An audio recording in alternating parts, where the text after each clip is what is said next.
Éco-yachting, Éco-yachting Nicolas Venance, Éco-yachting, une émission d'actunautique.com. Bonjour et bienvenue à vous dans Éco-yachting, un Éco-yachting en direct des locaux de la Fédération de la FIN, les nouveaux locaux qui viennent tout juste d'être inaugurés. Je vous propose de rencontrer son président Jean-Paul Chapelot pour dresser avec nous un bilan de la saison 2020-2021. Bonjour Jean-Paul. Bonjour Nicolas. Alors Jean-Paul, pour cette conférence de presse annuelle, vous nous recevez cette année dans vos tout nouveaux locaux parisiens. C'est fini la péniche. Et oui, nous sommes 22 rue de Madrid, dans le 8e, les nouveaux bureaux où a aménagé la Fédération d'industrie nautique, Nautique Festival et la Paire depuis mars 22. C'était bien quand même la péniche. C'était bien, la péniche était un merveilleux endroit. Pas forcément pratique, mais c'était un grand plaisir quand même d'être sur une péniche. Mais on est dans des bureaux, il y a tous les moyens de bien travailler. Donc pour les équipes, c'est un plus indéniable d'être dans ces conditions de travail. Donc je suis très content de vous recevoir ici pour cette conférence de presse. Alors justement, conférence de presse annuelle traditionnelle de la FIN, pour dresser un point de la conjoncture des industries nautiques et puis de la filière en règle générale. Une filière qui s'est bien développée finalement sur cette année 2020-2021.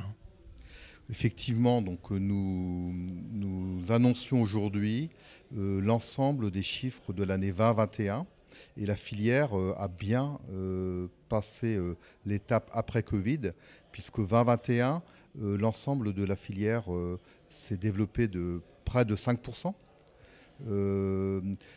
Avec des activités à l'intérieur qui ont été très dynamiques. Je vais prendre comme exemple le catamaran voile, 10%, ou toute la filière des sports de glisse qui amène des nouveaux entrants, une nouvelle génération et qui, elle, a augmenté de plus de 60%.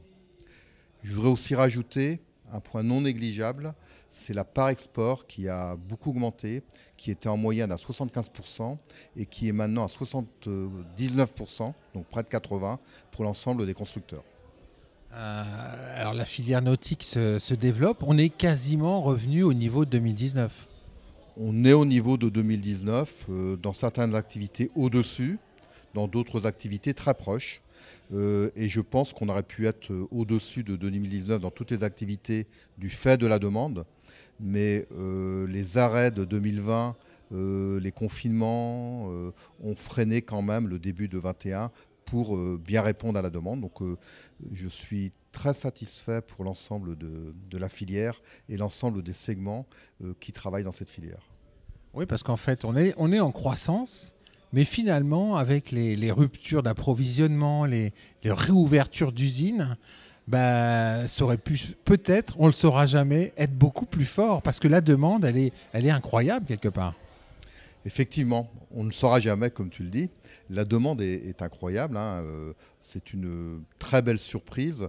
Tout le monde a envie d'aller sur l'eau. Et il n'y a jamais eu autant de personnes à naviguer. Et surtout, une nouvelle génération. Donc, ça promet effectivement de donner de la maturité, une nouvelle dynamique à la filière pour les années à venir. Et ça, je pense, c'est le message très important. Les usines de construction de bateaux tournent à fond. L'ensemble des usines tournent à fond. Elles font le maximum. Elles, je pense, ont appris à être résilientes et à continuer à fonctionner malgré des difficultés d'embauche. Il faut reconnaître qu'on a un grand enjeu de trouver du personnel qualifié, de les former, de les intégrer. Donc on travaille beaucoup l'attractivité de la filière pour ça. Et puis aussi des difficultés d'approvisionnement dans plein de secteurs différents, donc qui enlèvent de la visibilité et qui complexifient la vie de tous les jours dans les usines. Mais les bateaux sortent des usines, pas toujours livrables, donc les délais peuvent se rallonger, mais l'agilité dont fait preuve la profession me semble remarquable. Alors, on voit des nouveaux entrants, des nouveaux arrivants, des nouveaux plaisanciers. Quelles sont leurs attentes à ces nouveaux plaisanciers ? Leur attente, je pense, c'est d'abord de profiter d'une vie différente, de liberté, d'aller sur l'eau.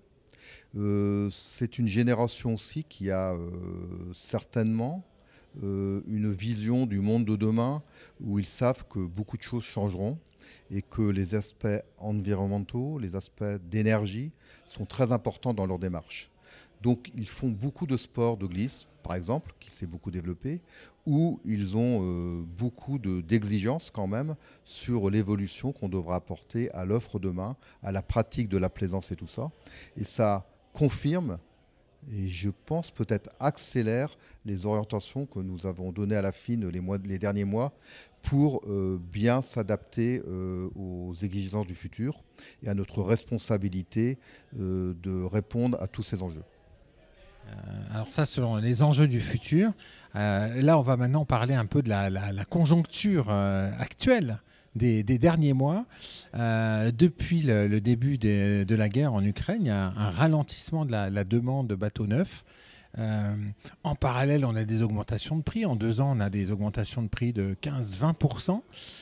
Comment est-ce que vous anticipez ces éléments endogènes alors que la demande est forte, que les carnets de commandes sont pleins et que les délais de livraison s'étirent jusqu'à 2024 sur certains bateaux? Effectivement, si je reprends, les carnets de commandes sont pleins, n'ont jamais été aussi pleins, avec sur certains produits effectivement des carnets de commandes pleins jusqu'en 2024. Les usines tournent au maximum, donc on a quand même le temps de pouvoir s'adapter, si on devait s'adapter à une évolution de la demande. Il y a moins de demandes sur le marché français dans certains segments depuis effectivement le printemps dernier. Je ne sais pas du tout qu'est-ce que ça veut dire. Les salons d'automne vont arriver, ils vont nous éclairer. C'est difficile de savoir si c'est juste une pause liée effectivement à des délais longs, liée effectivement quand même à des prix qui ont fortement augmenté. Nous subissons des inflations très importantes sur l'ensemble de nos matières. Donc ça se reflète dans nos prix et je pense que ce n'est pas que dans notre activité. Mais l'envie de naviguer est toujours là, l'envie d'aller sur l'eau est plus que jamais là. Et nous verrons dans les jours à venir si ce ralentissement ponctuel est quelque chose qui va se pérenniser ou si ce n'est qu'un passage. Je reste à l'instant T confiant parce que les premiers salons d'Europe du Nord ont été positifs et ça dans les mêmes conditions que nous allons avoir. Je reste confiant parce que notre industrie est solide, elle a appris à s'adapter, elle est résiliente, elle est agile. Nos entreprises ont des finances saines, donc de toute façon nous saurons répondre au marché et répondre dans les jours à venir à ce qui se pourrait se passer. Avec un indicateur qui est plutôt optimiste, c'est que les loueurs aussi bien en fluvial qu'en maritime se portent plutôt bien sur les mois à venir au niveau des réservations. Et ça, c'est un signe que la demande de bateaux est toujours forte. C'est effectivement un signe très intéressant, que ce soit les loueurs fluviales ou les loueurs maritimes. Ils ont bien rempli, ils ont beaucoup travaillé cet été et continuent à avoir de la visibilité dans les mois à venir. Les ports de plaisance ont très bien travaillé cet été, ont eu de l'activité. Donc c'est aussi un signe représentatif de l'utilisation des bateaux. Et c'est pareil, ils ont de la visibilité dans les mois à venir. Donc il y a une ambivalence dans les différents signaux qu'on voit. Et moi j'invite à en reparler fin septembre, après Cannes et Grand Pavois, pour mieux analyser les impacts ou pas que peuvent avoir les effets actuels d'inflation ou autres difficultés que nous vivons aujourd'hui. Merci beaucoup Jean-Paul. Merci Nicolas.